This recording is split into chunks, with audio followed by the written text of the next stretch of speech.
తిరుపతి జిల్లా దొరవారి సత్రం మండలం. చట్టాలపై ప్రతి ఒక్కరూ అవగాహన కలిగి ఉండాలని న్యాయ సేవాధికార సంస్థ chairman cum principal junior civil judge S Anil Kumar అన్నారు. జాతీయ న్యాయ సేవా సంస్థ ఆదేశాల మేరకు దొరవారి సత్రం మండలంలోని మహాత్మా జ్యోతిబా పూలే గురుకుల పాఠశాల నందు మంగళవారం పాఠశాల ప్రధానోపాధ్యాయుడు ఆధ్వర్యంలో న్యాయ విజ్ఞాన సదస్సు నిర్వహించారు. ఈ సందర్భంగా న్యాయ సేవా సంస్థ అందించే సేవలతో పాటు పలు చట్టాలపై న్యాయాధిపతులు, న్యాయవాదులు అవగాహన కల్పించారు.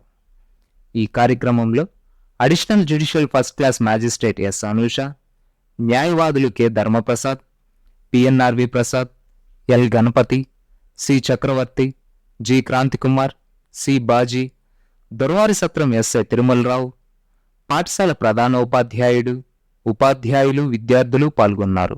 Legal services committee chairman Anil Kumar గారికి, Sullurpeta additional judicial magistrate of first class Srimati Anusha గారికి,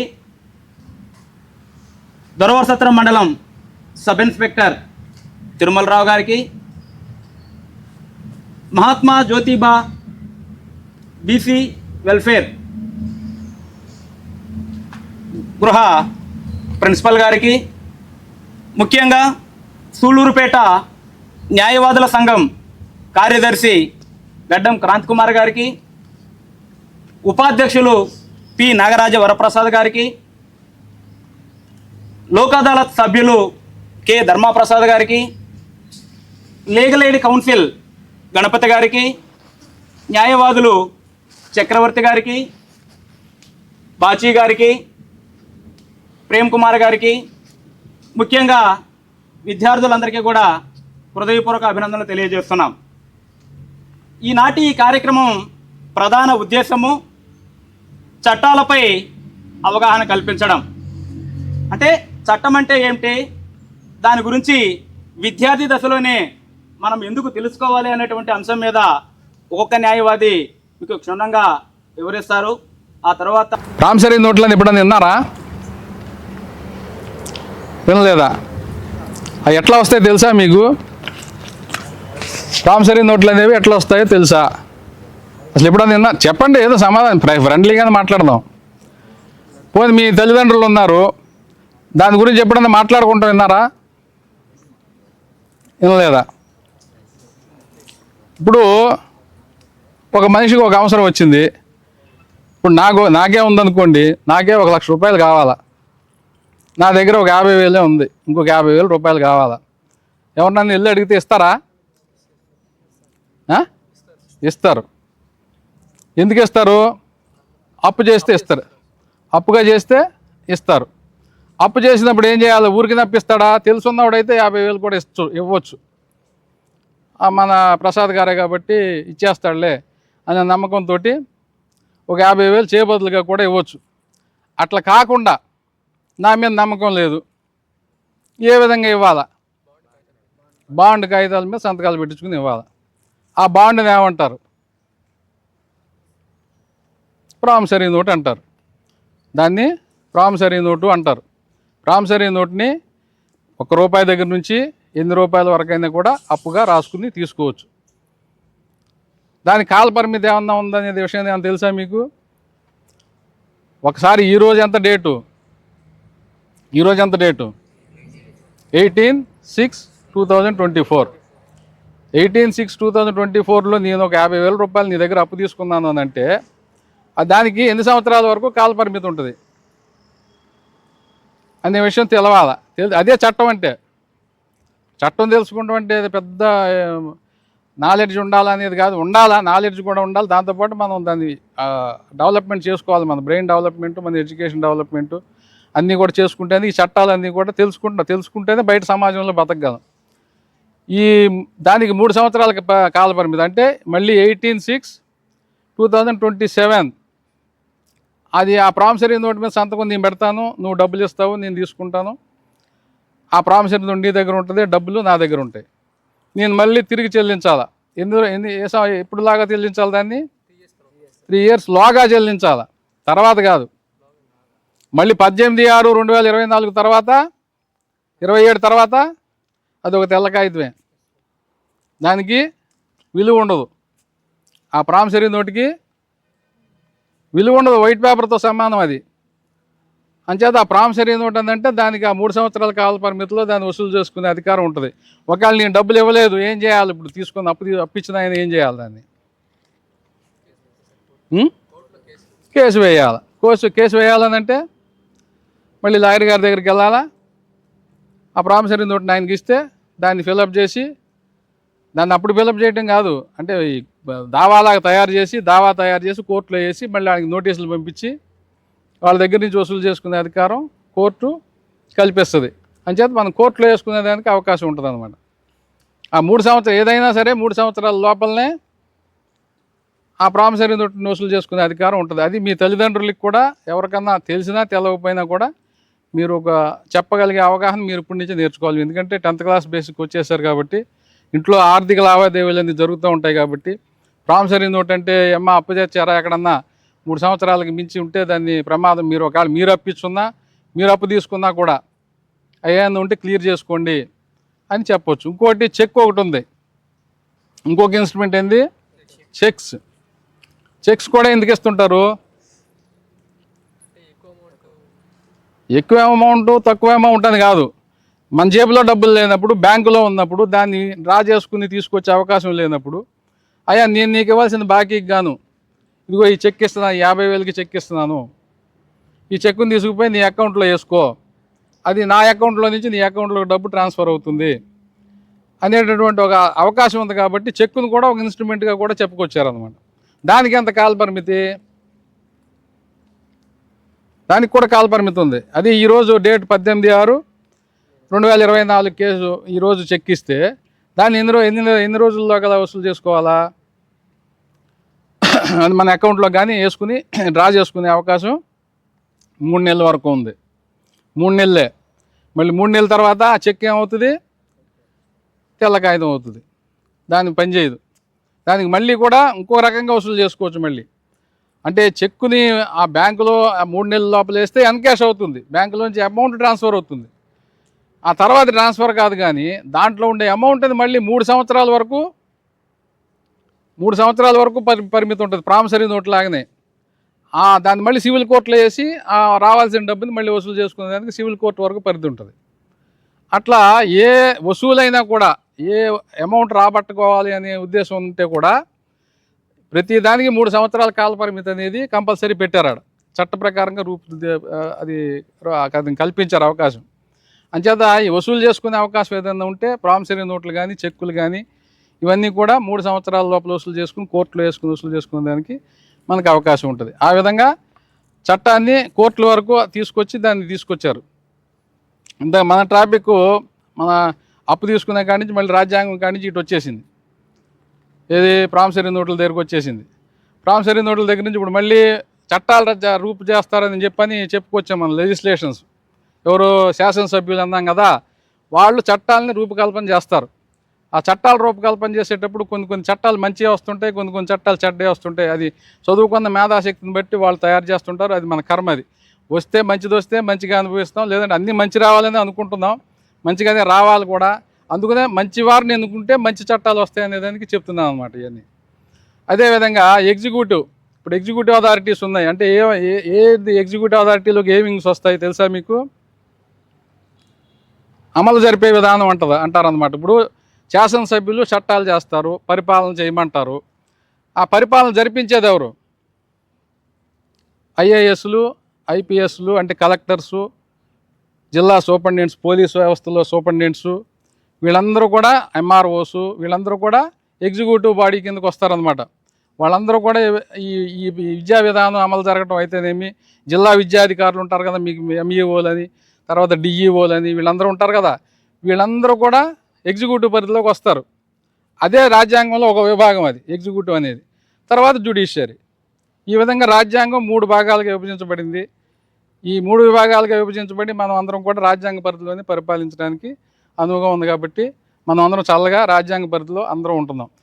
అదే ఫండమెంటల్ రైట్స్ అంటాం కదా, అవి కూడా అందులో ఫండమెంటల్ రైట్ టు ఎడ్యుకేషన్ కూడా మనం ఇప్పుడు చదువుకుంటున్నా ఇక్కడ కూర్చుని మనకు చదువు వస్తుంది, చదువు చెప్తున్నారు, టీచర్స్ టైంకి 10 గంటలకే వస్తున్నారు. 10 గంటలకి ఎందుకు రావాలి వాళ్ళు? మీ స్కూల్ ఎన్ని గంటలకి? ఉదయాన్నే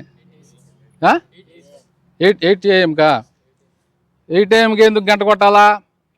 9 AM కొడితే ఏమవుద్ది? వాళ్ళ ఉద్యోగాలు పోతాయి. 8 AM ఎందుకు కొట్టాలంటే మాకు 10:30కే గంట కొట్టాలా. ఇది కోర్టు పరిధి. అదంతా చట్టం. అది చట్టం అంటే ఎవరికే మనకి గాలి కనపడుతుందా? కనపడదు. కానీ గాలి పీల్చకపోతే చచ్చిపోతారు. అలాగే చట్టం కూడా చట్ట పరిధిలో ఉంటేనే వారు రక్షించబడతారు. చట్టం మారిందంటే, దాని టైం మారిందంటే చట్టం చాలా శిక్షిస్తుంది. మా జడ్జి గారు జడ్జి గారు ఉండేవారు, పాత జడ్జి గారు. ఆయన ఒక సామెత చెప్పేవారు అనమాట. కోర్టుకి చాలా పొడవైన చేతులు ఉంటాయంట, చట్టానికి పొడవైన చేతులు ఉంటాయంట. Nobody can escape from the clutches of the law అనేవాడు. Nobody can escape from the clutches of the law అంటే చట్టం దృష్టిలోంచి ఎవరు తప్పించుకోలేరంట. దాని చట్టం యొక్క చేతులు ఎంత పొడుగుంటాయంటే ఎంత పొడుగైనా వెళ్ళిపోతాయంట. అంటే అంత పరిధిలో ఉంటుంది చట్ట పరిధి. దాని నుంచి ఎవరో దాన్ని ఎస్కేప్ కాలేరన్నమాట. తెలుసా, కొన్ని చట్టాల మీద అవగాహన పెంచుకోవడానికి వచ్చాం. ఓకేనా, ఇది అవసరం. మనం ఈ స్టేజ్ నుంచే మనం నేర్చుకోవాలి. కొన్ని చట్టాల గురించి మనం నేర్చుకోవాలా, మన తల్లిదండ్రులకి చెప్పాలా, సమాజంలో జనవరికి చెప్పాలి. కాబట్టి మీకు కోర్టు దగ్గర నుంచి జడ్జెస్ కానీ మేము కానీ మీ దగ్గరికి వచ్చి ఉన్నాం. సరేనా? ఈరోజు మన సమాజంలో అసమానతలు ఉన్నాయి కదా. కొంతమంది పేదవాళ్ళు, ధనికులు ఉన్నాయి కదా. అందరికీ కోర్టులు, లాయర్లు కావాలి కదా. మనకి ఎవరైనా మన మీద ఎవరైనా ఆఘాతం చేసినా, లేకపోతే మన మీద ఏదైనా దౌర్జన్యం చేసినా మనం ఎక్కడికి వెళ్తాము? పోలీస్ స్టేషన్కి వెళ్తాము. పోలీస్ స్టేషన్లో కేసు రిజిస్టర్ చేస్తాము, లేకపోతే కోర్టుకి వెళ్తాం. ఎందుకు వెళ్తాం కోర్టుకి? న్యాయం కోసం వెళ్తాం కోర్టుకి. మనకు సమాజంలో ఉండే అసమానతలకి మనం లాయర్ని పెట్టుకోలేమేమో, మనకంత డబ్బు లేదేమో, మనం కోర్టు మనకంటూ ఏమీ తెలియదేమో, మనకి ఎవరు ఎట్లా చేస్తారో తెలియదు, మనం ఏం చేయగలుగుతాం ఈ సమాజంలో అనేది మనం ఏమీ ఎక్కువ ఆలోచించక్కర్లా. మనకి సుప్రీంకోర్టు ఎక్కడుంది? సుప్రీంకోర్టు న్యూఢిల్లీలో ఉందా? మనకి హైకోర్టు ఎక్కడుంది? ఆంధ్రప్రదేశ్ రాష్ట్రానికి అమరావతిలో ఉంది. ఓకే, మనకి లీగల్ సర్వీసెస్ యాక్ట్ అని ఉంది. Legal services act. ఆ లీగల్ సర్వీసెస్ యాక్ట్ ప్రకారం అంతా చెప్పకపోయినా మీకు కొన్ని అవసరమైనవి చెప్తాను నేను. మనకి ఫస్ట్ కావాల్సింది సమాజంలో అవగాహన. ఏ ఆఫీస్ ఎక్కడుంది, మనం ఎక్కడికి వెళ్తే ఏమి జరుగుతుంది. మనం పుస్తకాలు పురుగులైనా కూడా 100% to 100% తెచ్చుకున్నా కూడా సమాజం మీద కొంచెం అవగాహన ఖచ్చితంగా పెంచుకోవాలి. కోర్టులో మండల్ లీగల్ సర్వీసెస్ అథారిటీ అని ఉంటుంది. ఏంటి, నాతో పాటు చెప్పండి. మండల్ లీగల్ సర్వీసెస్ అథారిటీ ఏం చేస్తుంది? ఈ అథారిటీకి, ఇది ఒక ఇన్స్టిట్యూషన్ అనమాట. ఈ అథారిటీకి మన జడ్జి గారు చైర్మన్, అనిల్ కుమార్ గారు చైర్మన్. ఎందుకు ఈ సంస్థ పెట్టారు అంటే, మన సమాజంలో ఉండే అసమానతలకి మనము కోర్టులో డబ్బులు పెట్టి మన కేసు వాదించుకోలేని పరిస్థితి మనకుంటే, ఏంటి, మన దగ్గర డబ్బులు లేవు, ఒకటి SC ST అయి ఉంటే, బాలికలు బాలురై ఉంటే, మీ తల్లిదండ్రులు ఏదో కంపెనీల్లో కూలి పనులు చేసుకుంటా ఉండుంటే, మీరందరూ కోర్టులో ఉచిత న్యాయ సలహా తీసుకోవచ్చు. ఉచితంగా కోర్టు వారు మీకు ఒక లాయర్ని పెట్టి మీ కేసు వాదిస్తారు. అర్థమవుతుందా? ఏదైనా మీకు లీగల్ సమస్య వచ్చింది, చట్టపరంగా ఏదైనా సమస్య వచ్చింది, దాన్ని ఎట్లా ఎదుర్కోవాలని తెలియదు. కానీ మీ తల్లిదండ్రులు ఎక్కడైనా కంపెనీలో పనిచేస్తున్నారు, వాళ్ళకి వార్షిక ఆదాయం 3 లక్షల లోపల ఉంది. మీరు SC ST వాళ్ళయి ఉంటే, మీరు బాలికలు బాలురై ఉంటే, మీరు వచ్చి ఒక అర్జీలో నాకు ఈ చట్టపరమైన సమస్య ఉంది, మేము 3 లక్షల ఆదాయం లోపల ఉన్నాము, లేకపోతే మేము SC STకి చెందిన వాళ్ళము, లేకపోతే మా నాన్న వాళ్ళు ఇట్లా పనిచేస్తారని అర్జీ రాసి చైర్మన్ గారికి ఇచ్చి, మీరు అది ప్రేయర్ అంటే అది అడిగితే కోర్టు వారు మీకు ఒక న్యాయవాదిని ఇచ్చి మీ కేసు ఉచితంగా వాదించమని చెప్తారు. ఆ న్యాయవాదే మన గణపతి గారు, అక్కడ ఉన్న గణపతి గారు. సో ఇది మీరు నలుగురికి చెప్పాలి. చాలా మందికి న్యాయ సహాయం అందక వాళ్ళ పరిధిలో వాళ్ళు కుమిలిపోతూ ఉన్నారు. అంతే. ఈ సమస్యను మేము ఛేదించలేము, పెద్దవాళ్ళతో మేము ఫైట్ చేయలేము, మాకు ఒక లాయర్ కావాలంటే డబ్బులు కావాలా, కోర్టు విషయం మాకు తెలియదు, ఏం జరుగుతుందో మాకు తెలియదు, ఇట్లా అనుకునే చాలా మంది వాళ్ళ హక్కులను వదిలేసుకుంటున్నారు. వదులుకోవాల్సిన అవసరం లేదు. ఇది ఎక్కడో బుక్లో చదివితే రాదు, మేము చెప్తున్నాం, మీరు వినండి. నలుగురికి చెప్పండి. మీ పెద్దవాళ్ళకి ఏదైనా సమస్య వచ్చింది, మీరు చదువుకుంటున్నారు కదా, పెద్దవాళ్ళు చదువు ఉండొచ్చు, చదువుకోకపోవచ్చు, కానీ మీరు చదువుకుంటున్నారు. ఏదైనా సమస్య వచ్చింది, చట్టపరమైన సమస్య వచ్చింది, ఎక్కడికి వెళ్ళగాల? ఫస్ట్ పోలీస్ స్టేషన్కి వెళ్ళి మాట్లాడగలగాల. మాట్లాడాలంటే ఎట్లా మాట్లాడతారు? అవగాహన పెంచుకుంటే మాట్లాడతారు, అవగాహన లేకపోతే భయపడతారు. ఎంత అవగాహన పెంచుకుంటే అంత ధైర్యం వస్తుంది ఈ సమాజంలో. సరే, పోలీస్ స్టేషన్కి వెళ్ళారు, మాట్లాడారు, ఆఫీసర్ దగ్గర మంచి పని జరిగింది, అయ్యింది, కానీ పోలీస్ స్టేషన్లో అవ్వాలా. ఏం చేయాలా? కోర్టుకి వెళ్ళొచ్చు. కోర్టులో ఎవరున్నారు? మీకు ఎవరు లాయర్లు తెలియదు, కానీ మీకు న్యాయ సహాయం పొందే అంత డబ్బులు లేవు. ఏం చేయాలని చెప్పాను? అర్జీ రాయాలని చెప్పాను. ఏం చేయాలని చెప్పాను? అర్జీ రాయాలని చెప్పాను. ఎవరికి రాయాలి? చైర్మన్. ఏ సంస్థకి? మండల్ లీగల్ సర్వీసెస్, న్యాయ సహాయ కమిటీకి చేయాలా. ఏమని చేయాలా? మాకు ఈ చట్టపరమైన సమస్య ఉంది, మేము ఒక న్యాయవాదిని పెట్టుకోలేము, మేము పలానా పలానా పలానా రాయాలా. అప్పుడు చైర్మన్ గారు చూసి మీకు ఎవరిని సహాయంగా ఇస్తారు? ఒక న్యాయవాదిని సహాయంగా ఇస్తారు, ఫ్రీగా మీకు కేసు చేసి పెడతారు. దీనివల్ల ఏం లాభం అంటే, మనకి డబ్బు లేకపోయినా, సమాజంలో అసమానతలు ఉన్నా కూడా న్యాయ సహాయం పొందాలని మనకి రాజ్యాంగం ప్రకారంగా ఒక హక్కు కల్పిస్తే చట్ట రూపేణా మనకి జరుగుతున్నది మంచిది. ఇది మీరు ఇది నలుగురికి చెప్పాలా. అర్థమైందా? అర్థమైందా? ఎవరికి అర్జీకి ఇవ్వాలా? ఎవరికి ఇవ్వాలి అర్జీ? గట్టిగా చెప్పాలి. ఎవరికి అర్జీ ఇవ్వాలా? చైర్మన్ కావాలి. ఏ అథారిటీకి ఇవ్వాలా?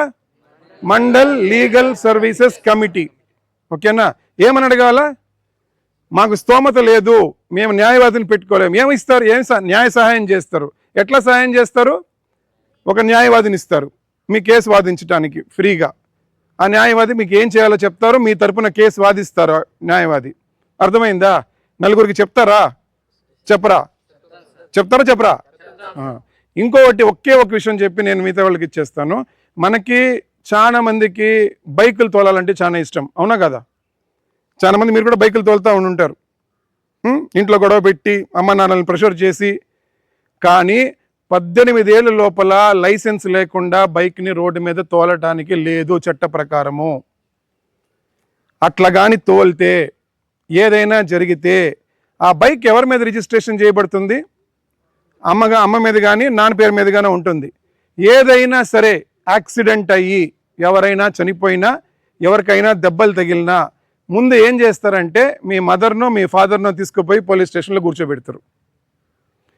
ఓకేనా? యాక్సిడెంట్ చేసింది ఎవరు? మీరు. మీకు లైసెన్స్ ఉంటుందా? లైసెన్స్ ఉండదు. మిమ్మల్ని తీసుకుపోయి జూవెనైల్ హోమ్లో వేస్తారు. ఎక్కడ వేస్తారు? జూవెనైల్ హోమ్ అంటారు దాన్ని. సో మొత్తం కుటుంబం అంతా విచ్ఛిన్నం అయిపోతుంది. కానీ సూలూరుపేటలో మన మండలాల్లో తగ్గటంలా బైక్లు వేసుకుని విపరీతంగా వెళ్తున్నారు. 25,000 రూపాయలు ఫైన్ ఉంది ఇప్పుడు చట్ట ప్రకారము. ఒక మైనర్ 18 ఏళ్ల లోపల ఉండే వ్యక్తి మనకి దొరికితే 25,000 రూపాయలు ఫైను, కేసు రిజిస్టర్ అవుతుంది. కేసు రిజిస్టర్ అయితే ఏమవుతుంది? మనం చదువుకోవచ్చా? మన అమ్మ మీద మన నాన్న మీద కేసు పడితే వాళ్ళు కోర్టు చుట్టూ పోలీసుల చుట్టూ తిరుగుతూ ఉంటే మనకి ఇష్టమేనా? దానికోసమేనా మనం అమ్మ నాన్నలు కష్టపడుతున్నారు? సో దయచేసి మోటార్ బైకులు 18 ఏళ్ళ లోపల ఉండేవాళ్ళు లైసెన్స్ లేకుండా రోడ్ల మీద తిప్పొద్దు. హీరోయిజం ఉండొచ్చు, అది మన హార్మోన్ల ప్రభావం. నేను హీరోని, బన్నీని, మహేష్ బాబుని, చిరంజీవిని బైక్ ఇష్టం వచ్చినట్టు తోలుతానంటే తోలండి, మీ అమ్మ నాన్నే వెళ్తారు జైలుకి, అది ప్రూవ్ అయితే. మీరు ఎక్కడికి పోతారంటే జూవెనైల్ హోమ్కి పోతారు. చక్కగా వచ్చి చదువుకొని వెళ్ళి 18 ఏళ్ళ దాకా ఉండి డ్రైవింగ్ నేర్చుకొని రోడ్లు ఎక్కాలి, కానీ అట్లా లేకుండా ఎక్కకూడదు. ఎంత వయసు ఉండాలా మోటార్ బైక్ తోలాలంటే? 18 ఇయర్స్ ఉంటే సరిపోతుందా? 18 ఇయర్స్ అయిన లైసెన్స్ తీసుకొని బండి తీసుకోవాలా. అర్థమైందా? ఒకవేళ పట్టుబడితే ఏమవుతుంది? ఎవరి మీద అయితే బండి రిజిస్ట్రేషన్ చేసిందో వాళ్ళు పోతారు ముందు జైలుకి, కోర్టు చుట్టూ పోలీసుల చుట్టూ తిరుగుతారు. మీ అమ్మ మీ నాన్న అట్లాగే తిరగాలంటే మీరు హ్యాపీగా బైక్లు వేసి తిరగండి. ఇదే అవేర్నెస్ మేము చెప్తున్నాం. ఇంకా మీ ఇష్టం. మీ అమ్మ మీ నాన్న ఎవరైతే బైక్ ఇస్తున్నారో వాళ్ళ కోర్టుల చుట్టూ పోలీస్ స్టేషన్ చుట్టూ తిరగాలంటే ధారాళంగా బన్నీలాగా మహేష్ బాబు లక్కని తిరగండి. లేదు అనుకుంటే బుద్ధిగా కూర్చొని చదవండి. 18 ఏళ్ళు వచ్చిన తర్వాత లైసెన్స్ తీసుకుని కానీ రోడ్ ఎక్కద్దు. అంతే. అర్థమైందా? అర్థమైందా లేదా? Thank you. ముఖ్యంగా ఈరోజు ఎక్కడ చూసినా ఎన్విరాన్మెంటల్ ప్రాబ్లం అంటారు కదా, పర్యావరణ సమస్యలు తెలుసా? అదే గ్లోబల్ వార్మింగ్ అంటాము, అంటే ఎక్కువ ఉష్ణోగ్రత పెరిగిపోతుంది అంటున్నాము. అదే ఓజోన్లో ఆ ఒక పొరలో ఏదో మనకు ఒక పార్ట్ ఇదే అయిపోయింది. కాబట్టి ఆ ఒక సన్ రేస్ కానీ మన మీద అల్ట్రావైలెట్ వైరస్ మన మీద పడితే దాని మీద చర్మ రోగము, క్యాన్సర్ అవి ఇవి వస్తుందంటున్నాము.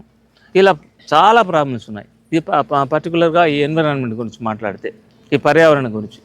దీని గురించి ఎందుకు మాట్లాడాల్సి వచ్చిందంటే, ఫస్ట్ కెనడాలో ఒక గ్రామంలో సాధారణ బాగా పచ్చగా ఉండేది. దాని పక్కన ఒక కెమికల్ ఫ్యాక్టరీ ఉండేది అనమాట, దాని బార్డర్లో. ఆ కెమికల్ ఫ్యాక్టరీలో వచ్చినటువంటి పొగ, ఆ బయట రాబడేటువంటి ఆ ఒక ఎఫ్లూయెన్స్ అంటాం కదా, ఆ వేస్ట్, ఇవన్నీ కూడా దీనివల్ల ఆ నీరంతా పొల్యూట్ అయిపోయింది. ఆ పొగ ఎప్పుడైతే గాల్లో కలిసిందో అప్పుడు నీటి ఆవిరి ఆ గాల్లో దాంతో కలిసి యాసిడ్ రైన్ వచ్చిందనమాట. యాసిడ్ రైన్ అంటే సాధారణ యాసిడ్ ఒక చుక్క మన మీద పడితే మనకు అవుతుందా? తట్టుకోలేము కదా. అలాంటిది వర్షంగా కురిసింది పూర్తిగా. ఎప్పుడు సాధారణంగా నీళ్లు పొల్యూట్ అయిందంటే ఇమ్మీడియట్ చేపలు చనిపోయి బయట వచ్చేస్తాయి. మీరు చూసింటారు, ఇక్కడ కూడా ఉన్నాయి. ఎప్పుడైనా ఎక్కడికైనా నీరు పొల్యూట్ అయితే చేపలు చనిపోతాయి. అవే ఫస్ట్ బయట చెప్పేది నీరు బాగలేదని. అలా అక్కడ స్వీడన్లో చూశారంటే అది లేక్ అంటారు, ఫుల్గా లేక్సే అక్కడ స్వీడన్లో. అన్ని చేపలు చనిపోయి బయట వచ్చేసాయంట. అప్పుడు వాళ్ళకి డౌట్ వచ్చింది, ఎందుకోసం ఈ చేపలు చనిపోయి అని. అప్పుడు ఆ నీళ్ళు టెస్ట్ చేసి చూస్తే దాని హెచ్పి అంటారు, దానిలో అది ఎక్కువ ఉంటే అంటే ఈ యొక్క అసిడిటీ ఎక్కువ ఉంది కాబట్టి చనిపోయింది తేలింది. అలాగే ఈ పంటలన్నీ కూడా పక్క గ్రామాల్లో పూర్తిగా నశించిపోయినాయి. అవి ఎన్ని ఎందుకు చనిపోయిందంటే ఈ యాసిడ్, ఆ రెయిన్లో యాసిడ్ ఉండింది కాబట్టి అది చనిపోయింది తేలింది. కాబట్టి అప్పుడు అనుకున్నారు, ఈ పర్యావరణంలో ఇన్ని మార్పులు వస్తున్నాయి, మనం డెవలప్మెంట్ అంటున్నాము. ఆ డెవలప్మెంట్ అనేది ఎట్లా ఉండాలా? మనము డెవలప్ అవ్వాలా, రాబో సంతతులు కూడా డెవలప్ అయ్యేటట్టుగా ఉండాలా. మన డెవలప్మెంట్ మనతో అయిపోకూడదు.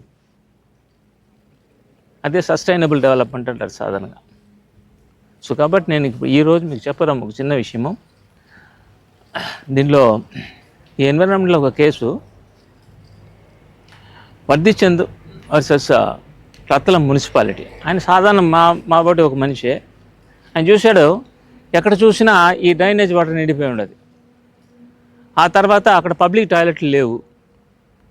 ఆ తర్వాత చూశారంటే పక్కనే ఒక డిస్టిలరీ కంపెనీ, అంటే సారాయి కంపెనీ, వాడు అక్కడ వదిలేటువంటి ఆ ఒక వేస్టు, ఆ ఒక దుర్వాసన, ఇవన్నీ కూడా నిండిపోయింది.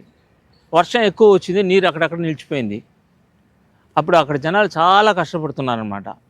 దాంట్లో ఎవరో ఒక అతను, అది వర్ధించిన అతను, ఈ యొక్క మున్సిపాలిటీ ఆఫీస్కి ఒక కంప్లైంట్ ఇచ్చాడు. అయ్యా, ఈ మరుగుంది, ఇక్కడ ఒకే దుర్వాసన, నీళ్ళు నిలిచిపోయి ఉన్నాయి, పబ్లిక్ టాయిలెట్ లేదు. సో కాబట్టి ఎక్కడంటే అక్కడ కూర్చొని దానివల్ల రోగాలు వస్తున్నాయి. కాబట్టి మున్సిపాలిటీ గారు వచ్చి దాని చర్యలు తీసుకోండి అని. దానికి మున్సిపాలిటీ చెప్పిన బదులు ఏమిటంటే, మా దగ్గర అంత డబ్బులు లేవు, మాకు గవర్నమెంట్ ఇచ్చేది చాలా తక్కువ, అంతమంది ఇక్కడ పనిచేసేవాళ్ళు లేరు, కాబట్టి కొంతగా చేస్తాము, మా వల్ల అయినంతగా చేయగలము అనేసి వాళ్ళు చాలా ఇదిగా చెప్పారన్నమాట. దాని కావతల ఆ ఒక్క కేసు సెషన్ కోర్టు పోయింది. ఆ సెషన్స్ కోర్టు కూడా వాళ్ళు డబ్బులు లేకపోతే ఏం చేస్తారయ్యా అని వాళ్ళు కూడా కొద్దిగా ఇది కనుక్కున్నారు. కానీ ఇదే మ్యాటర్ సుప్రీంకోర్టుకు వచ్చిన తర్వాత అక్కడ ఆ సుప్రీంకోర్టు దీన్ని బాగా చూసి చాలా చక్కగా ఒక జడ్జిమెంట్ ఇచ్చిందనమాట. మున్సిపాలిటీ అనేది ఆ ఒక్క ప్రాంతంలో ఉండే వాళ్ళకి అందరికీ హెల్త్ ఇష్యూ లేకుండా, అంటే ఆరోగ్యకరంగా ఉండాలా, వాళ్ళకి అన్ని సౌకర్యాలు చేసి ఇవ్వాలా అనేదానికే మిమ్మల్ని పెట్టాము. మీకు ఒక చైర్మన్ ఇచ్చాను, మీకు ఒక వీళ్ళు అంటే దానికి సభ్యులు పనిచేసే వాళ్ళు ఉన్నారు కదా, కార్యకర్తలంతా ఇచ్చాము, వాళ్ళకి జీతాలు ఇస్తున్నాము. మీరు ఎప్పుడు వాళ్ళని చూసుకోలేకపోయినారంటే అప్పుడు ఎందుకు ఆ డిపార్ట్మెంట్ తీసేస్తానండి. ఎందుకంటే అంత ఘాటుగా చెప్పిందనమాట. ఒకటి. రెండోది ఇంకోటి చెప్పారు, ఈ మున్సిపల్ ఇది వచ్చేసి మా పరిధిలో రాదు, కోర్టు పరిధిలోకి రాదండి, కోర్టు తీసి దాన్ని ఇంత ఇది చేయకూడదు అంటే, లేదు అది చేయొచ్చు అని సుప్రీంకోర్టు ఒక ఆర్డర్ చేసి. ఇది ఎందుకు చెప్తున్నానంటే, పబ్లిక్ ఇంట్రెస్ట్ లిటిగేషన్ అంటాం. అంటే పబ్లిక్లో ఏదో జరుగుతుందని మనం పట్టించుకోకుండా ఉండకూడదు, మనకు కూడా పాత్ర ఉంది, మనం రాసి చేయొచ్చు. ఫస్ట్ అసలు మీకు గురుకుల పాఠశాల వచ్చింది కదా, జ్యోతిబాయి పూలే, అది 2012-13 సంవత్సరంలో తీసుకువచ్చారు. ఎందుకు తీసుకువచ్చారు? చాలామందికి అసలు చదువు అనేది దొరకలా. మీరందరూ పల్లెటూరు నుంచే వచ్చారు కదా, మీదేం సిటీ కాదు, టౌన్ కాదు. మిమ్మల్ని ఒక మేనేజ్మెంట్ కోటాలో ఇచ్చి ఇంగ్లీష్ మీడియం చదవమనే అంత స్తోమత మీ తల్లిదండ్రులకు లేదు. మీకు పాలు ఇస్తున్నారా, మాంసం పెడుతున్నారా, అన్నం పెడుతున్నారా, మీకు కావాల్సినవి చూస్తున్నారా? ఇదంతా ఎక్కడి నుంచి వస్తుంది? గవర్నమెంట్ వారు పలానా ప్రతి ఒక్క స్టూడెంట్కి సొంత నిధితో ఖర్చు పెడితే వాళ్ళు చదువుకొని పైకి వస్తారని, అంతే కదా? మామూలు బయట స్కూల్లో చదివించలేరు. ₹1,00,000 ఇప్పుడు 10th క్లాస్ వాళ్ళకి. ఏంది? కేవలం చదివే. అదే ఇంకా బయట ఇప్పుడు అకార్డు అలాంటివి కొన్ని ఉన్నాయి, అక్కడైతే అసలు మనం చదివిపోలేం. అటువంటి విద్య ఇక్కడ చదివినా అదే విద్య, అక్కడ చెప్పినా అదే విద్య, అంతే కదా? మన స్టేట్ సిలబస్సే మనకు ఉండేది. స్టేట్ సిలబస్ ఎక్కడ చెప్పినా అదే చదువు, ఇక్కడ చెప్పినా అదే చదువు. కానీ ఎందుకు మిమ్మల్ని ఫ్రీగా చదివిపిస్తున్నారు? మిమ్మల్ని పిలిచి ఎందుకు చదవమంటున్నారు? మీరు ఇళ్లల్లో ఉంటారు, కొన్నిసార్లు నెలకు కూడా రారు. మిమ్మల్ని పిలిచి, మీ తల్లిదండ్రులు పిలిచి మీరు పంపేయండి ఎందుకు సార్ వాళ్ళు అంత బతిమలాడుతున్నారు? మీరు చదువుకోవాలని, అంతే కదా? ఇప్పుడు ఇక్కడ వచ్చినారు జడ్జెస్, వాళ్ళు ఎంత కష్టపడి చదువుంటే జడ్జిలు ఉంటారు? సారు సబ్ ఇన్స్పెక్టర్ ఆ పోలీస్, ఎన్ని ఎగ్జాములు రాసుంటే సార్ సబ్ ఇన్స్పెక్టర్ అయి ఉంటారు? లాయర్లు ఎంత కష్టపడి ఉంటే లాయర్లు మీ ముందుకు వచ్చారు? అలాగా మీరు కూడా రేపు కూడా అంటే ఈ అవకాశాన్ని వినియోగించుకోవాలా, చదవాలా, చదువుకోవాలా. మీ ఇంటి పక్కన చదవలేని కూడా చదివించాలా. ఎంత చదువుకుంటే మీరు అంత ఈ సమాజంలో బతకగలుగుతారు. రానున్న 20-30 సంవత్సరాల్లో బతకలేరు చదువు లేకపోతే. మోసం చేస్తారు, వచ్చి మీ పక్కనే కూర్చుంటారు, మీకు అసలు ఏం తెలీదు. మీ తల్లిదండ్రులు చాలామంది వేలు ముద్రలు కూడా వేసుకుని కూడా వెళ్ళిపోయింటారు చాలామంది, అవునా కదా? మిమ్మల్ని ఎందుకు చదివిపిస్తున్నారు? చదువుకోవాలి, మీకు తెలుసుకోవాలి, అవగాహన తెలుసుకోవాలి. కాబట్టే గవర్నమెంట్ వారు కొన్ని కోట్లు ఖర్చు పెట్టి ఇలాంటి పిల్లకాయలకి, అంటే పల్లెటూరులో ఉండే పిల్లకాయలకి, చదివించలేని పిల్లలకి వాళ్ళందరినీ తీసుకోవచ్చి, అంతకుముందు ఎగ్జామ్ రాసేవాళ్ళు. నవోదయ కానీ ఎవరైనా కానీ 5th క్లాస్ అవ్వడమే ఎగ్జామ్ రాసేవాళ్ళు. ఇప్పుడు లాటరీ సిస్టమ్ అనుకుంటా. ఎగ్జామ్ ఉందా? ఎగ్జామ్ ఉంది. కొన్ని దగ్గర లాటరీ సిస్టమ్ ఉంది. ఇప్పుడు WR ఉంది, ఉమెన్స్ రెసిడెన్షియల్ సూలూరుపేటలో, అది లాటరీ సిస్టమ్. అలాగ అందరినీ తీసుకువచ్చి చదివిపిస్తున్నారు మిమ్మల్ని. కాబట్టి ఈ అవకాశాన్ని ఖచ్చితంగా వినియోగించుకోవాలి మీరు. టీచర్లకి ఇప్పుడు టీచర్లు ఎక్కడ మనం పెట్టి కొనలేం. ట్యూషన్ పోవాలన్నా కానీ వేలు అడుగుతున్నారు. ఫ్రీగా వస్తున్నారు సార్ వాళ్ళు, వాళ్ళని గౌరవించాలి, వాళ్ళు చెప్పింది వినాలి, తెలుసుకోవాలి. అలాగే మీరు ఉన్నత స్థాయికి ఎదగాలని మనస్ఫూర్తిగా కోరుకుంటున్నాను. ఓకేనా? అలాగే చిన్నపిల్లలకి పెళ్ళిళ్ళు చేయకూడదు, తెలుసు కదా మీకు? 18 సంవత్సరాల లోపల ఉండే వాళ్ళకి పెళ్ళిళ్ళు చేయకూడదు. మీ అక్కలో చెల్లెల్లో ఉంటారు, వాళ్ళు కొన్ని పరిస్థితులు బాగాలేక తప్పదు వాళ్ళకి, ఇంకా వాళ్ళు పెద్ద ఇంకా కట్నాలు ఇచ్చుకోలేమని చెప్పి చిన్న వయసులోనే పెళ్ళిళ్ళు చేస్తారు. వాటిని మీరే ఆపాలి. 18 సంవత్సరాల పైన ఉండే వాళ్ళకే పెళ్లి చేయాలని చెప్పాలి. ఎందుకు చెప్తున్నానంటే వాళ్ళు ప్రెగ్నెన్సీ టైంలో వాళ్ళు తట్టుకోలేరు, చాలామంది చనిపోతారు కూడా. ఇప్పుడు ఆసుపత్రి వ్యవస్థ అనేది కూడా బాగాలేదు. ఇప్పుడు బయట పోవాలంటే లక్షలు అడుగుతున్నారు. కాబట్టి ఇలాంటివన్నీ మీరే నేర్పేయాలి. అది మేము చెప్పేది వచ్చేది కాదు, గురువులు చెప్తే వచ్చేది అది, సరేనా? కాబట్టి మిమ్మల్ని ఇక్కడ చదివిపించుకున్నటువంటి అవకాశం కల్పించిన గవర్నమెంట్కి మీరు కృతజ్ఞతలై చదువుకొని మంచి స్టేజ్కి రావాలని కోరుకుంటున్నాను. సమాజంలో ఎవరేమనుకుంటారులే అని చెప్పేసి ఫస్ట్ మీ ఎక్స్ప్రెషన్, అంటే మీరేమనుకుంటున్నారనేది ఎదుటి వాళ్ళకి తెలియజేయాలి ఫస్ట్, ఓకేనా? అది ఈ స్టేజ్ నుంచే స్టార్ట్ అవ్వాలి. ఈ స్టేజ్ నుంచి స్టార్ట్ అవ్వాలంటే మీలో ఫియర్నెస్ పోవాలి. ఫియర్నెస్ పోవాలంటే మీరే తప్పులు చేయనప్పుడు ఎదుటి వారికి ఏ సమాధానమైనా చెప్పొచ్చు. అర్థమవుతుందా? అది ఎట్లా వస్తుంది? నలుగురు చెప్తేనో, లేకపోతే నలుగురికి సమాధానం ఇస్తేనో, నలుగురిలో మాట్లాడితేనో రాదు. అర్థమవుతుందా? అది మనం నడుచుకునే నడవడిక, స్కూల్లో నేర్పే పాఠ్యాంశాల్లో, గురువులు నేర్పే పాఠ్యాంశాలను బట్టి, నలుగురిని చూసే విధానాన్ని బట్టి, నలుగురిలో ఒక్కొక్కరు ఎట్లా మాట్లాడుతున్నారనేది, నలుగురిలో చేసే పనులను బట్టి వస్తుంది. అర్థమవుతుందా? ఫస్ట్ ఇనీషియల్ స్టేజ్ నుంచే, ఈ స్టేజ్ నుంచే మీకు తెలియకపోని మీరు ఏమవుతారు అనేది ఒక గోల్ సెట్ చేసుకోవాలా. గోల్ అనేది లేకపోతే మీ ప్రయాణం అనేది కూడా డిఫరెంట్గా వెళ్ళిపోతుంది. అర్థమవుతుందా? మనిషి బతకడానికి 64 కళలు ఉంటాయి. 64 కళల్లో ఏదో ఒక కళ ఎంచుకోవాలి. నేను ఈ ఫీల్డ్ ఎంచుకున్నాను, ఈ ఫీల్డ్లో సక్సెస్ అయ్యాను. సార్ వాళ్ళు ఆ ఫీల్డ్ ఎంచుకున్నారు, ఆ ఫీల్డ్లో సక్సెస్ అయ్యారు. మీరు ఏ ఫీల్డ్ ఎంచుకుంటారు అనేది ఇందాక అడిగారు. ఐదర్ టీచర్ ఫీల్డా, ఇంజనీరింగ్ ఫీల్డా, లేకపోతే సాఫ్ట్వేర్ ఫీల్డా, లేకపోతే పోలీస్ ఫీల్డా, లేకపోతే డిఫెన్స్ ఫీల్డా, ఇట్లా బతకడానికి చాలా అవకాశాలు ఇచ్చారు. చట్టాలనంటే చట్టాలు కాలక్రమేణా మారుతూ ఉంటాయి.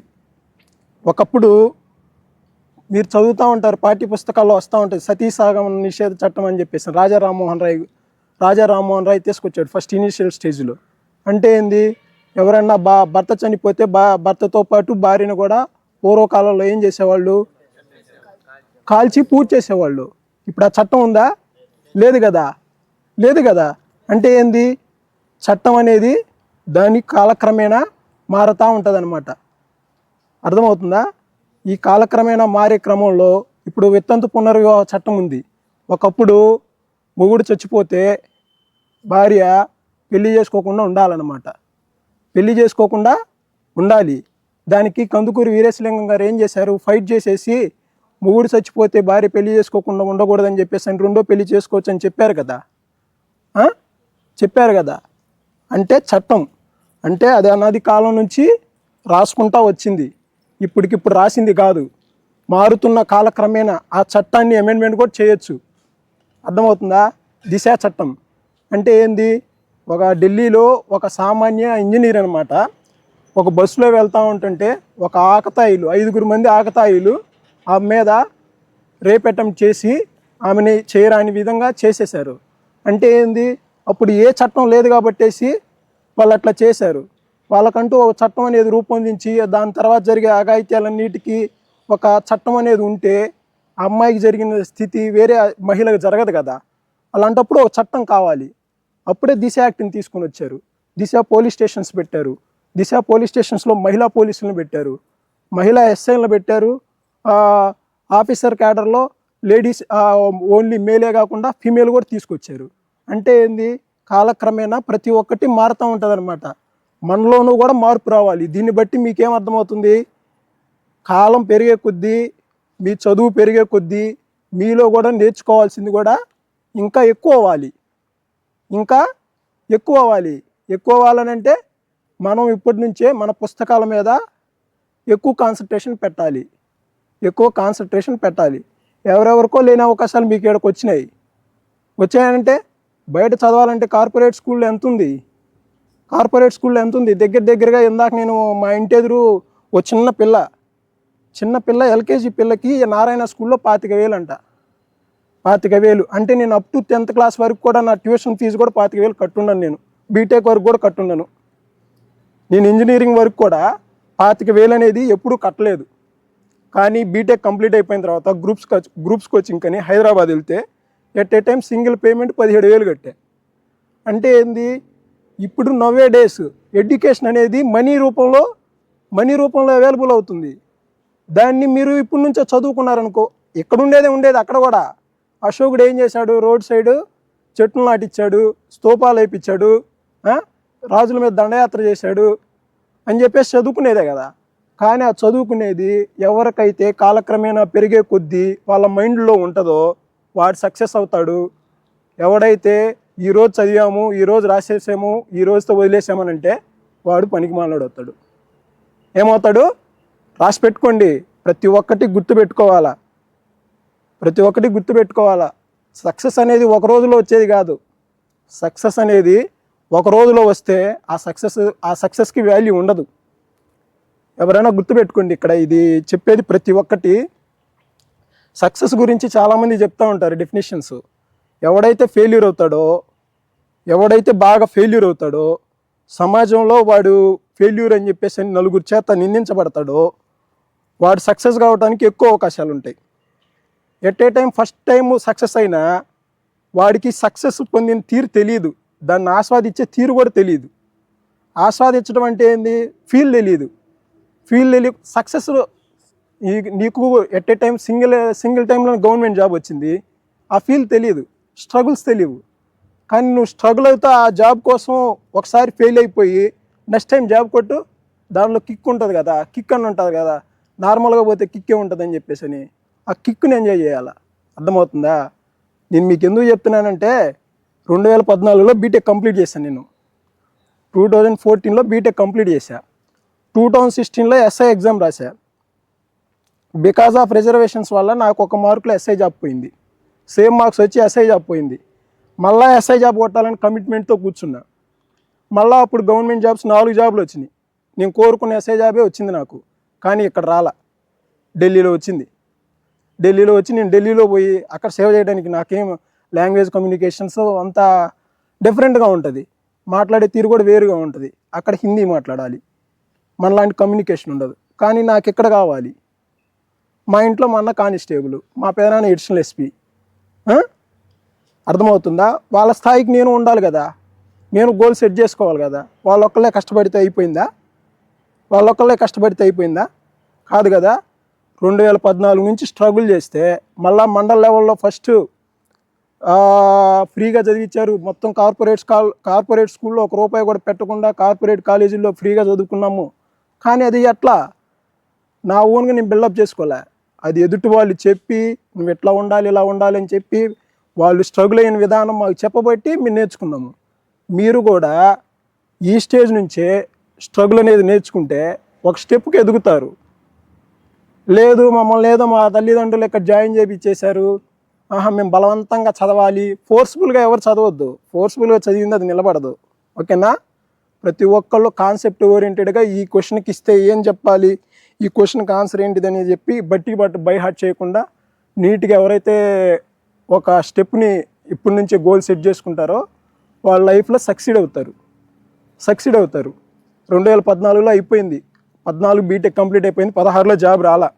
16లో 3 జాబులు వచ్చినా వదిలేసాను, నాకు ఇష్టమైన జాబ్ రాలేదని. నెక్స్ట్ 18లో పడేంతవరకు వెయిట్ చేశా. 18లో నోటిఫికేషన్ పడింది, 18లో రాశా. స్టేట్ 25th ర్యాంక్ వచ్చింది, 3 జిల్లాల మీద 5వ ర్యాంక్ వచ్చింది. మళ్ళీ కష్టపడి చదివా, ఎవరిని కలవాల. ఈ 2.5 years గ్యాప్లో ఎవరిని కలవాల. ఎవరిని కలిసినా ఏమంటారు, వీడు ఒక ఫెయిల్యూర్ స్టూడెంట్, వీడి వల్ల కాకనే ఇట్లా చెప్తున్నాడు మాటలు అని చెప్పేసి అంటారు. అదే మనం ఒకసారి ఫెయిల్ అయిపోయి మన సక్సెస్ని వేరే వాళ్ళకి చెప్పామనుకో, వీడు సక్సెస్ అయ్యాడు కాబట్టేసి చెప్తున్నా వింటారు. అర్థమవుతుందా? ఆ టైం 2018లో రాస్తే 11 గవర్నమెంట్ జాబులు కొట్టా. ఈ రోజుల్లో ఒక గవర్నమెంట్ జాబ్ కొట్టడమే చాలా టఫ్. అలాంటిది పెట్టిన 11 గవర్నమెంట్ జాబులు సింగిల్ అటెంప్ట్లోనే కొట్టేశాను నేను. అర్థమవుతుందా? అంటే నీ సక్సెస్ అనేది నువ్వు రాసుకుంటేనో నువ్వు ప్రిపేర్ చేసుకుంటేనే రాదు, నువ్వు పడిన స్ట్రగుల్స్ వల్ల కూడా వస్తుంది. అది నీ లైఫ్ చూస్తుంది అన్నమాట, వెనక నుంచి చూస్తుంది. నువ్వేం చేసేసావు, ఏం మంచి పనులు చేసావు అనేది నీ నడవడిక బట్టి ఉంటుంది, నువ్వు ప్రవర్తించే విధానాన్ని బట్టి ఉంటుంది, నీ చదువు చెప్పిన గురువులను బట్టి ఉంటుంది, నువ్వు గురువుని చూసే విధానాన్ని బట్టి కూడా ఉంటుంది. అర్థమవుతుందా? ప్రతి ఒక్కళ్ళు సక్సెస్ కావాలని అంటే బేసిక్గా ఈరోజు చట్టాల గురించి ఇక్కడ అవగాహన చేయడానికి చాలామంది జడ్జెస్ గారు వచ్చారు కదా. మీరు చట్టం గురించి తెలుసుకోవాలంటే బేసిక్ ఇనీషియల్ స్టేజ్లో ఇప్పుడు ఏం చేయకూడదనేది తెలుసుకోవాలి. మీరు బాల్యంగా ఉన్నారు కదా, ఫ్యాక్టరీలో వర్క్ చేయకూడదు. ఫ్యాక్టరీలోనే కాదు, ఎక్కడైనా రోడ్ సైడ్ టీ షాపులు, పానీపూరి షాపులు, లేకపోతే మైన్స్, ఇటుక బట్టీల దగ్గర మీరు ఎక్కడ వర్క్ చేయకూడదు. అండర్ 14 years వచ్చే వరకు మీరు వర్క్ చేయకూడదు. అట్ ద సేమ్ టైం మిమ్మల్ని ఎవరైనా బలవంతంగా పనుల్లో పెట్టుకొని మిమ్మల్ని వెటిచాకిరి చేపించినా కానీ మీరు కన్సర్న్ పోలీస్ స్టేషన్స్కి వచ్చి రిపోర్ట్ చేసుకోవచ్చు. అంటే నెక్స్ట్ మీకు తెలియని ఏజ్ అనమాట. ఈ టైంలోనే ఎలోపింగ్ ఎక్కువ ఉంటుంది. మీకేం తెలుసు, మీరు 18 సంవత్సరాలు నిండిపోయినాయి కదా, నాకు 18 సంవత్సరాలు నిండిన అమ్మాయిని తీసుకొని పోతే ఏం కాదులే అని అనుకుంటారు. 18 సంవత్సరాల నిండని అమ్మాయిని తీసుకోపోతే ఈ టైంలో మీరు లవ్ ఎక్కువగా ఉంటుంది అనమాట, మీకు అట్రాక్షన్ అనేది ఎక్కువ ఉంటుంది, మీకు ఒక మైండ్ మెచ్యూరిటీ ఉండదు.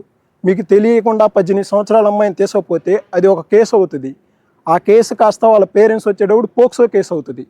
పోక్సో కేసుకి మీరు చేయని తప్పుకి ఇప్పుడు మీరు 18 సంవత్సరాలు దాటిపోయారు కాబట్టి మీరు మేజర్ అయిపోతారు, మీరు జైలు శిక్షకు అర్హులు అవుతారు.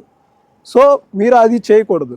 నెక్స్ట్ కొన్ని నిషేధిత పదార్థాలు ఉన్నాయి. అంటే డ్రగ్స్ అంటే హెరాయిన్ కానీ, మార్ఫిన్ కానీ, లేకపోతే ఇప్పుడు మనకు దొరికే గంజాయి కానీ, వీటన్నిటిని మీరు సేవించకూడదు. అంటే మీరు అది ఏ రూపంలో ఉన్నా సరే తీసుకోకూడదు. అంటే అది నిషేధిత పదార్థం. దాన్ని తీసుకోవటం వల్ల మన లైఫ్లోకి, మన బాడీలోకి చెడు పదార్థాలు, చెడు కంటెంట్ అనేది ఎక్కువ యాడ్ అయిపోయి మనకి చెడు అలవాట్లు, వ్యసనం స్టార్ట్ అయిపోయి మన తల్లిదండ్రులనే మనం ఆదమర్చేస్తాం అనమాట. సో అది తీసుకోకూడదు. ప్రతి ఒక్కళ్ళు 18 సంవత్సరాలు రాకుండా బండి అనేది నడపకూడదు రోడ్డు మీద. ప్రతి ఒక్కళ్ళు ఎవరైతే బండి నడుపుతారో, ఇందా సార్ చెప్పినట్టు, ఆ బండి ఎవరి పేరు మీదనైతే రిజిస్ట్రేషన్ ఉంటుందో వాళ్ళకి జరిమానా పడుతుంది. అండ్ మోర్ ఓవరు 2 వీలర్ తీసుకొని రోడ్డు మీదకి వస్తారు, కానీ ఈ హైవే మీద 2 వీలర్ తీసుకొని వచ్చేటప్పుడు 2 లక్షలు పెట్టి బండి కొంటారు, కానీ 400 పెట్టి హెల్మెట్ కొనరు. రోజు ఏదో ఒక యాక్సిడెంట్. మన ఇండియాలో డెత్ రేట్ ఎక్కువగా యాక్సిడెంట్ రూపంలోనే ఉంది. ఎట్లయితే పుడుతున్నారో అట్లానే చచ్చిపోతున్నారు. చచ్చిపోయే రేటు ఎట్లయితే ఉందో పుట్టే రేటు కూడా అంతే ఉంది. కానీ దీన్ని అరికట్టాలని అంటే యాక్సిడెంట్ రూపంలో జరిగే వాటిని అప్పుడప్పుడు మేము రోడ్డు మీద ఆపి ఫైన్ వేస్తున్నామనే కానీ కనీసం ఒకళ్ళన్నా మార్పు వచ్చేసి హెల్మెట్ పెట్టుకుంటారేమో చూస్తాం. మీరు కూడా మీ ఇంటికి వెళ్ళినప్పుడు మీ తల్లిదండ్రులకి చెప్పండి. అర్థమవుతుందా? రోడ్డు మీద ప్రయాణం అనేది మనం సాఫీగా పోతున్నాం కదా, మనం క్లారిటీగా పోతున్నాం కదా అంటే కాదు, ఎదుటి వచ్చేవాడిది కూడా చూసుకోవాలన్నమాట. ఎదుటి వచ్చేవాడు ఎట్లా వస్తాడో తెలియదు కదా. అలాంటప్పుడు హెల్మెట్ పెట్టుకున్నారనుకోండి, చాలా సేఫ్టీ ఉంటుంది. ఓకేనా?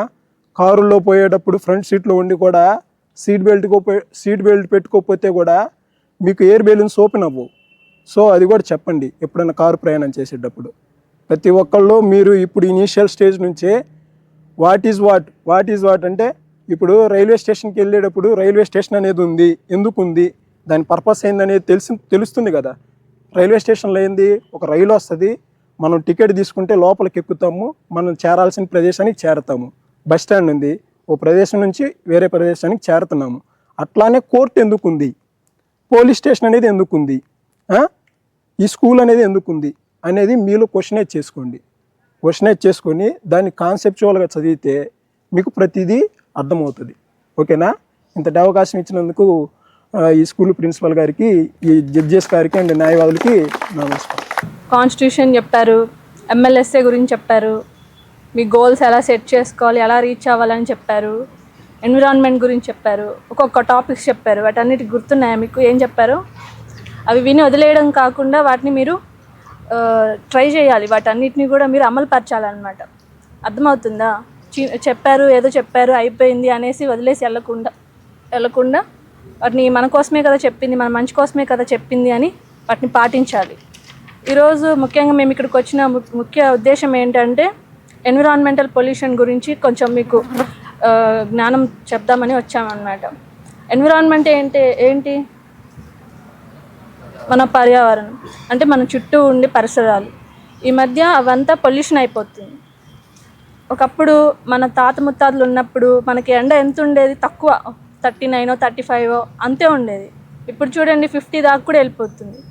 అంత ఎండలు ఇప్పుడు ఎందుకు ఎక్కువ అవుతున్నాయి? పొల్యూషన్ వల్ల. పొల్యూషన్ ఎన్ని రకాలు ఉన్నాయి తెలుసా? మీరు సోషల్ స్టడీస్లో చదివే ఉంటారు కదా. Air pollution, water pollution, sound pollution, ఇవన్నీ వినే ఉంటారు. ముఖ్యంగా air pollution and water pollution అనేది ఈ మధ్య ఎక్కువైపోతుంది. ఇండియాలోనే కాదు, త్రూఅవుట్ వరల్డ్ అనేది ఈ ప్రాబ్లమ్ని ఫేస్ చేస్తుంది అన్నమాట. సో దానికంటూ మనం ఏం చేయొచ్చు? ఆ పొల్యూషన్ని అరికట్టడానికి, స్టాప్ చేయడానికి కొంచెం కాకపోయినా కొంచెమైనా మనం ఏం చేస్తే ఆ పొల్యూషన్ అనేది ఆగుతుంది? ప్లాస్టిక్స్ ఎక్కువ యూజ్ చేస్తున్నాం. ప్లాస్టిక్స్ యూజ్ చేయకూడదని చెప్తున్నారు, కానీ ప్రతి ఒక్కరు ఆ ప్లాస్టిక్సే యూజ్ చేస్తున్నారు. అవును కదా? ప్లాస్టిక్ బ్యాగ్స్ బదులు పేపర్ బ్యాగ్స్ అని వాటిని యూజ్ చేయమని చెప్పి ఎంతమంది చెప్పినా మనకు ప్లాస్టిక్ బ్యాగ్సే యూజ్ చేస్తున్నారు. సో అలాంటివి యూజ్ చేయకుండా కొంచెం మనము వాటిని యూజ్ చేయకుండా ఉండాలి. అలాగే ఎయిర్ పొల్యూషన్ ఎందుకు అవుతుంది? ఫ్యాక్టరీస్ వల్ల, మోటార్ బైక్స్ వల్ల, దాని నుండి వచ్చే కార్బన్ డైఆక్సైడ్, వీటి వల్ల కూడా ఎయిర్ పొల్యూషన్ అవుతుంది. అవును కదా? మీరు సోషల్లో చదివే ఉంటారు కదా. సో ఇప్పుడు కొంతమంది దాన్ని ఎలా అరికట్టచ్చు? మనము ఇప్పుడు కొంచెం దగ్గరలో ఉందనుకోండి మనం వెళ్ళే ఏరియా, బై వాక్ వెళ్ళొచ్చు ఆర్ సైకిల్లోనే యూజ్ చేయొచ్చు.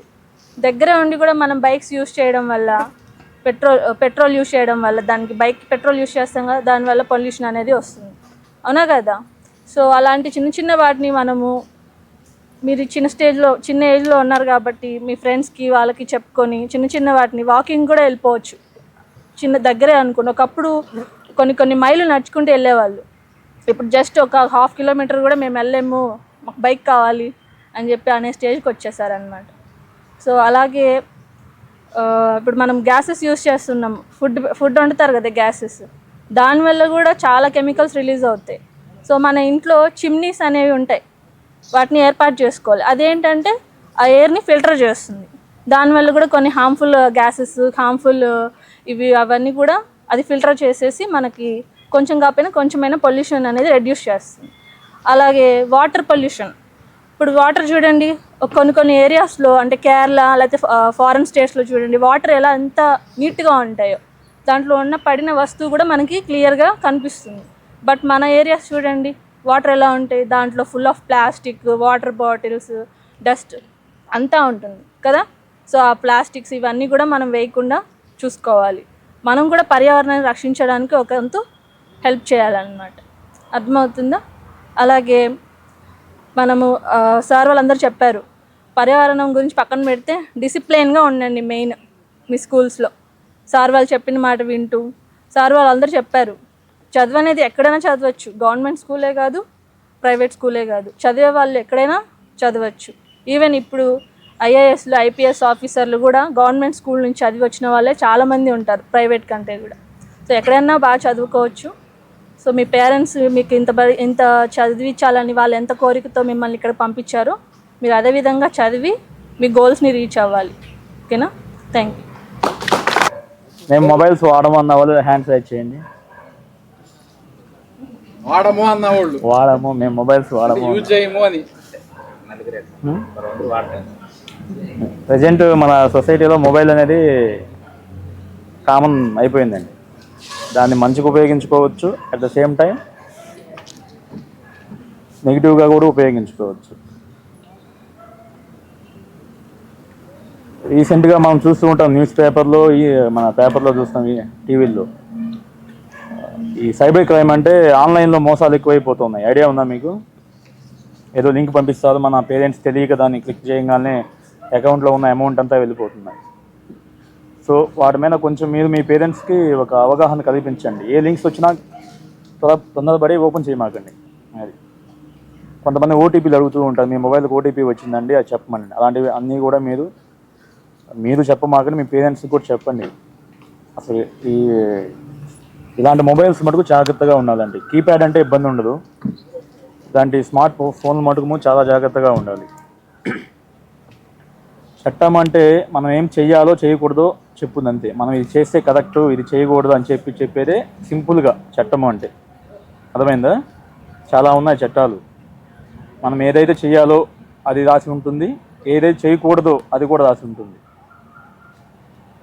ముందు మనం అవగాహన చేసుకోవాలంటే ముందు మనం బాగుండాలి కదా, బాగా చదువుకోవాలి, డిసిప్లిన్ నేర్చుకోవాలి, సొసైటీలో మనం మంచి పేరు తెచ్చుకోవాలి. ముందు చదువుతాం అంతే, జస్ట్ అర్థం చేసుకోం. చదువుకోవటం వేరు, అర్థం చేసుకోవడం వేరు. చదివితే మటుకు మార్క్స్ వస్తాయి, బయటికి వెళ్ళామనుకోండి ఏమి ఉండదు. ఇంకా అంటే అర్థం చేసుకొని చదువుకుంటూ ఉన్నామనుకోండి, ఫ్యూచర్లో కాంపిటేటివ్ ఎగ్జామ్స్ వస్తాయి, దాంట్లో చాలా ఉపయోగపడతాయి. బట్టి అనే సిస్టమ్ని మటుకు అలవాటు చేసుకోమాకండి, బట్టి అనేది పట్టమాకండి. ఇప్పుడు క్వశ్చన్ రాసేసాము అయిపోద్ది అంతే. అదే అర్థం చేసుకున్నాం అనుకోండి, ఆ క్వశ్చన్ మీకు ఎన్ని సంవత్సరాల తర్వాత అయినా క్లారిటీగా గుర్తుంటుంది. బట్టి పెట్టామనుకో ఆ టైం వరకు గుర్తుంటుంది. అలాంటి చదవద్దు దయచేసి. అర్థం చేసుకోండి, అర్థం చేసుకొని 50 మార్కులు వచ్చినా చాలు, బట్టి కొట్టి 100 మార్కులు వచ్చినా వేస్టే. At the same time discipline నేర్చుకోవాలండి. డిసిప్లిన్ లేకపోతే నీకు 100కి 100 మార్కులు వచ్చినా వేస్ట్ సొసైటీలో. అట్ ద సేమ్ టైం టీచర్స్ని గౌరవించడం నేర్చుకోండి. That is the first discipline of the student అనమాట. అది మన టీచర్స్ని మన వాల్యూ రెస్పెక్ట్ ఇవ్వాలి, పెద్దవాళ్ళకి రెస్పెక్ట్ ఇవ్వాలి. అర్థమవుతుందా? అదే చట్టాలంటే అవే, ఇంకేం కొత్తగా చెప్పవు. ఇప్పుడు మీరున్నారు, మీ పక్కన స్టూడెంట్ కొట్టారనుకోండి, దానికి ఒక చట్టం ఉంది. కొట్టకూడదని ఆ చట్టంలో రాసిపెట్టు, కానీ మీరు కొడతారు కాబట్టి మీరు తప్పు చేసినట్టే కదా. అలా మీ మీద ఏమైనా కేసు ఫైల్ అయ్యిందనుకోండి, మీ ఎడ్యుకేషన్ ఇంకా అంతటితో అయిపోతుంది, మీ మీద ఒక నెగిటివ్ మార్కింగ్ పడిపోతుంది. కాబట్టి ఇప్పటి నుంచే డిసిప్లిన్తో కూడిన ఎడ్యుకేషన్ అనేది ఇంపార్టెంట్. అసలు మీకు ఇందాక సార్ అడిగినప్పుడు ఎవరు కూడా మేము ఇది అవుతామని చెప్పలేదు. అంటే మీకు ఇంతగా గోలే లేదనమాట, ఏదో వస్తున్నాం పోతున్నాం అన్నట్టే ఉన్నారు. అలా చదువు మాకండి దయచేసి. ఎందుకంటే గోల్ లేకుండా వస్తున్నాము వెళ్తున్నాము, మనకు బాగుంటుంది. మన పేరెంట్స్ ఎంత కష్టపడుతున్నారు బయట. వాళ్ళు ఏమనుకుంటారు, అట్లీస్ట్ మీ మీద మీరు ఆధారపడే విధంగా చదువుకొని బతకమనే కదా వాళ్ళు పంపించేది, మీరేదో సంపాదించి వాళ్ళు పెట్టమని కాదు కదా. మేము గవర్నమెంట్ స్కూల్లో చదివే వచ్చింది, నేను గవర్నమెంట్ స్కూల్లో చదివాను 10th వరకు. మాకు అప్పుడు ఇంత ఫెసిలిటీస్ లేవు, ఇంత మంచి వాతావరణం, చెట్లు, ఇంత మంచి అట్మాస్ఫియరు ఏమీ లేవు అప్పట్లో గవర్నమెంట్ స్కూల్స్. ఒక రూమ్ ఉండేది, ఆ రూమ్లోనే అందరం ఉండేవాళ్ళం. బట్ అలా చదివి కూడా మేము ఈ స్టేజ్కి వచ్చామంటే మేము చిన్నప్పటి నుంచే ఒక కమిట్మెంట్తో చదివేవాళ్ళం, బట్టి పట్టేవాళ్ళం కాదు. అర్థం కాకపోతే 1-2 టైమ్స్ సార్ వాళ్ళని అడిగి తెలుసుకొని మరీ చదివేవాళ్ళం.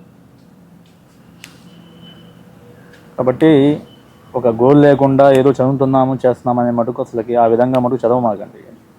ఇప్పటి నుంచి అయినా ఇది ఎగ్జాక్ట్ స్టేజ్ అనమాట. మీరు ఈ స్టేజ్లో కానీ మీరు ఒక గోల్ సెట్ చేసుకొని మీకు ఏ సబ్జెక్ట్ ఇంట్రెస్టో ఆ వైపు ఉన్న ఒక గోల్ని సెట్ చేసుకోండి. మ్యాథమెటిక్స్, దానికి సంబంధించిన ఫ్యూచర్లో ఏమేమి జాబ్స్ ఉంటాయి, లేదా టీచర్ అవ్వాలంటే అటుకు సంబంధించిన జాబ్స్ ఏమో ఉంటాయనేది మీకు సబ్జెక్ట్ ఇంట్రెస్ట్ని బట్టి ఒక గోల్ సెట్ చేసుకోండి. దాని నుంచి ఇప్పటి నుంచే కష్టపడాలి. ఇప్పుడు ప్రజెంట్ సొసైటీలో చాలా కాంపిటీషన్ ఉంది. ఒక జాబ్కు 1000 మంది కూడా కాంపిటీషన్ ఉన్న రోజులు ఉన్నాయి ప్రజెంట్. తర్వాత చదువుతాంలే, ఇంటర్మీడియట్ అయ్యాక చూద్దాము, డిగ్రీ అయ్యాక చూద్దాం అంటే ఏముండదు అప్పుడు. అది బట్టి చదవమాకండి. అట్ ద సేమ్ టైం పక్క వాళ్ళని కూడా మనం ఇబ్బంది పెట్టకూడదు. మనం పక్క వాళ్ళని కూడా ఇబ్బంది పెట్టకూడదు. అట్లా ఇబ్బంది పెట్టామనుకోండి అప్పుడు చట్టాలు అనేవి అప్పుడు ఎన్ఫోర్స్ అవుతాయి అన్నమాట మీ మీద. పెద్దవాళ్ళ టీచర్స్ని రెస్పెక్ట్ ఇవ్వాలండి. వాళ్ళు మీకు ఇంకా గవర్నమెంట్ స్కూల్లో మంచి క్వాలిఫికేషన్ ఉన్న వాళ్ళు టీచర్లుగా ఉంటారు తెలుసా. బయట ప్రైవేట్ స్కూల్లో ఇంత క్వాలిఫికేషన్ ఉన్న టీచర్లు ఉండదు. MA BEDలు చదివి వాళ్ళు వస్తుంటారు. కాబట్టి వాళ్ళకన్నా నాలెడ్జ్ చాలా ఉంటుంది. మీరంతా యూటిలైజ్ చేసుకుంటే వాళ్ళు అంతా మీకు సపోర్ట్ చేస్తారు. కాబట్టి ఇక నుంచి అయినా మీరు ఒక గోల్ సెట్ చేసుకొని ఇప్పటి నుంచి కష్టపడితే కానీ మీరు ఆ స్టేజ్కి వచ్చేదాకా రీచ్ అవ్వలేదు. అప్పుడు చూద్దాము అనుకుంటే ఏమీ ఉండదు. 10-15 సంవత్సరాలకు మీరు కాంపిటేటివ్ ఎగ్జామ్స్ రాసుకుంటూ కూర్చుంటారు, కోచింగ్లు తీసుకుంటూ కాంపిటేటివ్ ఎగ్జామ్స్ రాసుకుంటూ కూర్చోవాలి. కాబట్టి ఇంతవరకైనా మీరు ఏమనుకున్నా అనుకోకపోయినా కానీ ఇక్కడి నుంచి అయినా మటుకు మీరు ఈ స్టేజ్ నుంచే బేసిక్స్ ఇప్పటి నుంచే సెట్ చేసుకోండి. At the same time me parents కూడా మేమైనా చాలా హోప్స్ పెట్టుకొని ఉంటారు కదా, అది వాళ్ళని ఇబ్బంది పెట్టమాకండి. అది మీ యాక్ట్స్, మీరు చేసే పనుల వల్ల వాళ్ళు ఇబ్బంది పడకూడదు. మీరు వాళ్ళని పర్వాలేదు కానీ మీ వల్ల వాళ్ళు పోలీస్ స్టేషన్లకి కోర్టులకు చుట్టూ తిరగకుండా మటుకు చేయండి. అంతకన్నా బెస్ట్ ఆప్షన్ వాళ్ళకి ఇంకొకటి ఉండదు. మేబీ కొంచెము మనం డిసిప్లిన్తో కూడిన ఎడ్యుకేషన్ వచ్చిందనుకోండి, ఆటోమేటిక్గా మన సొసైటీని అర్థం చేసుకుంటాం. అట్ ద సేమ్ టైం చట్టాలు కూడా మనకు చాలా ఉపయోగపడతాయి. అవగాహన లేని చదువు వేస్ట్ అన్నమాట. సో కొంచెమైనా మీరు బాగా చదువుకోవాలి, మంచిగా గోల్ సెట్ చేసుకోండి. ఒక గోల్ సెట్ చేసుకోండి. దానికోసమే ఇప్పటి నుంచి ఎంత సఫర్ అయినా దాని గురించే మనము స్ట్రగుల్ చేయాలన్నమాట. ఆ చట్టాల మీద అవగాహన కల్పించినందుకు మీరందరికి కూడా, సార్కి అందరికి కూడా నేను పేరున ధన్యవాదాలు తెలియజేస్తున్నాను. అయితే మా స్కూల్లో సార్ మరి చాలా డిస్టెన్స్ నుంచి వస్తారు. వివిధ విలేజెస్ కానివ్వండి, కడప డిస్టిక్ నుంచి, కర్నూలు డిస్టిక్ నుంచి. మరి మా స్కూలు చాలా డిమాండ్గా, సీట్లు కూడా చాలా డిమాండ్ సార్. మరి ఎంపీసీ జేఈ మెయిన్స్కి కూడా చాలా కర్నూలు, అనంతపురం జిల్లా వాళ్ళు కూడా ఉన్నారు. మరి మా విద్యార్థులైతే ఈ చట్టాల మీద అవగాహన అంతగా ఉండదు, చదువు మీదే బాగా దృష్టి సాధిస్తారు. మరి ఈరోజు మీరు చెప్పినటువంటి అన్నిటిని కూడా నేను రాసుకోవడం జరిగింది. మరి టైం లేదు కాబట్టి మళ్ళా మా పిల్లలందరినీ కూర్చోబెట్టి దీని మీద గ్యాదర్ చేస్తే, మరి ఇది రీఓపెనింగ్ డేస్ కాబట్టి ఇప్పుడిప్పుడే పిల్లకాయలు వస్తున్నారు విద్యార్థులు. కానీ మంచి చక్కటి ప్రోగ్రామ్ ఇది. మరి చట్టాల మీద మంచి తప్పకుండా మరి విద్యార్థులు ఎక్కువ వచ్చినప్పుడు మళ్ళీ మేము మిమ్మల్ని కలిసి ఈ యొక్క ప్రోగ్రామ్ని ఏర్పాటు చేయడానికి అవకాశం ఇస్తే మళ్ళీ ఇంకోసారి ఈ ప్రోగ్రామ్ని కండక్ట్ చేసి విద్యార్థులందరికీ కూడా తెలియచేయటం, ఈ చట్టాల మీద అవగాహన కల్పించడం అనేది ఈ ఏజ్లో చాలా మంచి పద్ధతి. మరి ఈ ప్రోగ్రామ్కి ఈ యొక్క చట్టాలను మీరు కూడా తెలుసుకుని మరి మీ తల్లిదండ్రులకి, మీ సమాజంలో మీ చుట్టుపక్కల ఉన్నటువంటి వాళ్ళకి అందరికి కూడా తెలియజేసి ఆ చట్టాలు ఏ విధంగా ఉన్నాయి, ఏ విధంగా అమలు చేస్తున్నాయి అనేది కూడా తెలుసుకోవాల్సిన బాధ్యత ఉంది. కాబట్టి మరి అది కూడా చదువులో ఒక భాగంగా నిర్ణయించుకుని ఒక చదువే కాదు సమాజం మీద కూడా అవగాహన తెచ్చుకోవాలని నేను మీ అందరికి కూడా విన్నవించుకుంటున్నాను. So thank you sir. మరి ఈరోజు